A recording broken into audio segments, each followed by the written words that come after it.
Hello friends, চলে এসেছি আরেকটি নতুন রেসিপি নিয়ে। আজকে বানাবো ইলিশের চপ। চলুন আগে দেখে নেই কী কী লাগবে। এখানে আছে ইলিশ মাছ, আর এখানে সেদ্ধ করা আলু, আর এখানে শুকনো মরিচ যেটা ভেজে নিয়েছি, আর এখানে আছে পেঁয়াজ কুচি, সরিষার তেল, জিরের গুঁড়া, ধনিয়া গুঁড়া, মরিচের গুঁড়া, হলুদের গুঁড়া এবং লবণ, আর এখানে হচ্ছে চালের গুঁড়া। প্রথমে আমরা মাছটাকে হলুদ মরিচ দিয়ে মেখে ভেজে নেব।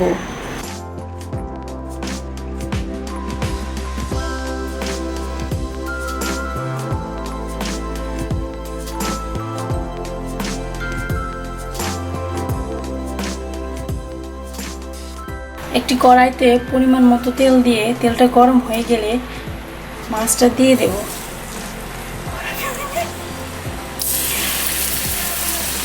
আমরা বাসায় যেভাবে মাছটা ভাজি করি এই মাছটাকে ঠিক সেভাবেই ভাজি করতে হবে।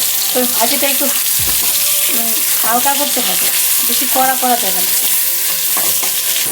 দেখতে পাচ্ছেন মাছটা ভাজা হয়ে গেছে। এখন আমরা মাছটা নামিয়ে ফেলব।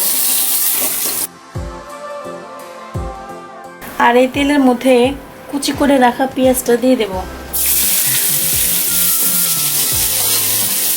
পেঁয়াজটাকে একটু লালচে লালচে করে ভেজে নিতে হবে।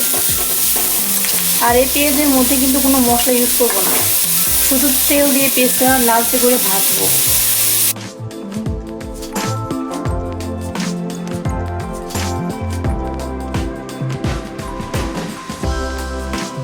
দেখতে পাচ্ছেন পেঁয়াজটা ভাজি হয়ে গেছে। এখন এটাকে নামিয়ে ফেলবো।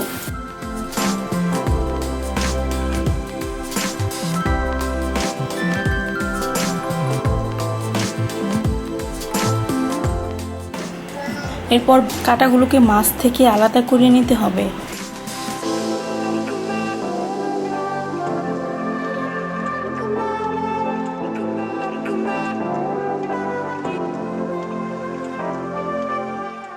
দেখতে পাচ্ছেন মাছটা বাছা হয়ে গেছে, এভাবে ঝুরি ঝুরি হবে মাছটা।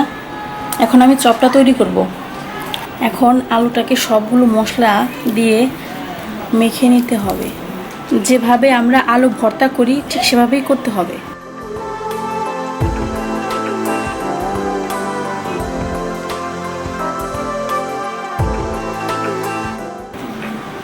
এখন লবণ দিয়ে তার মধ্যে শুকনো মরিচটা দিয়ে দেব।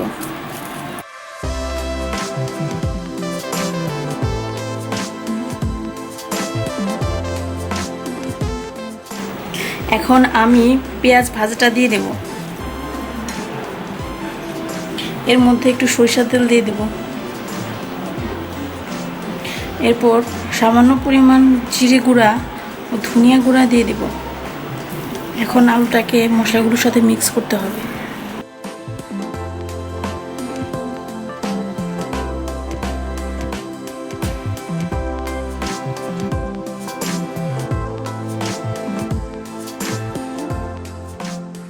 এখন ইলিশ মাছগুলো দিয়ে দেব।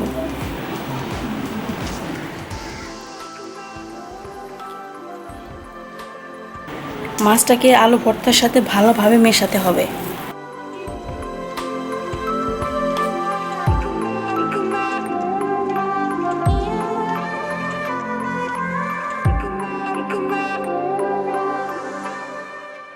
এখন অল্প অল্প করে আলু ভর্তা নিয়ে হাত দিয়ে চপগুলো লম্বা লম্বা শেপ করে বানিয়ে নেব, অথবা আপনারা একটু গোল করেও করতে পারবেন, এটা যার যার খুশি।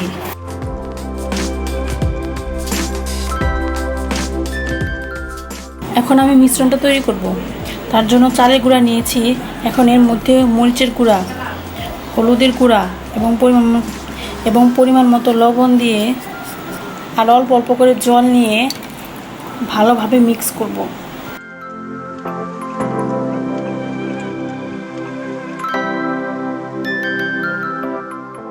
জলটা মেখে মেখে নিতে হবে, কারণ মিশ্রণটা একটু ঘন রাখতে হবে। দেখা যাচ্ছে বেশি জল নিয়ে গেলে মিশ্রণটা বেশি পাতলা হয়ে যাবে, তাই জলটা অল্প অল্প করে নিতে হবে।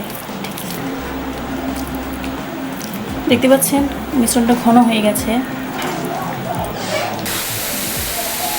কড়াইতে পরিমাণ মতো তেল দিয়ে দিতে হবে, আর তেলটা একটু বেশি দিতে হবে। এখন একটা একটা করে চপ নিয়ে এই মিশ্রণের মধ্যে ডুবিয়ে তেলে ছেড়ে দেব।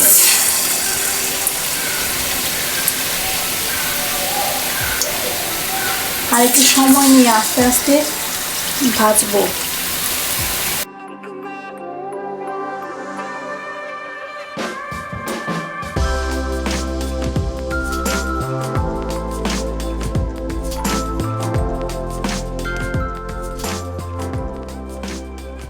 দেখতে পাচ্ছেন চপগুলো লালচে হয়ে গেছে।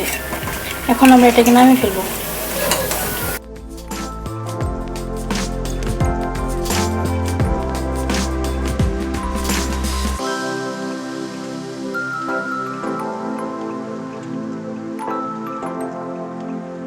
তৈরি হয়ে গেল সুস্বাদু এবং মজাদার ইলিশ চপ।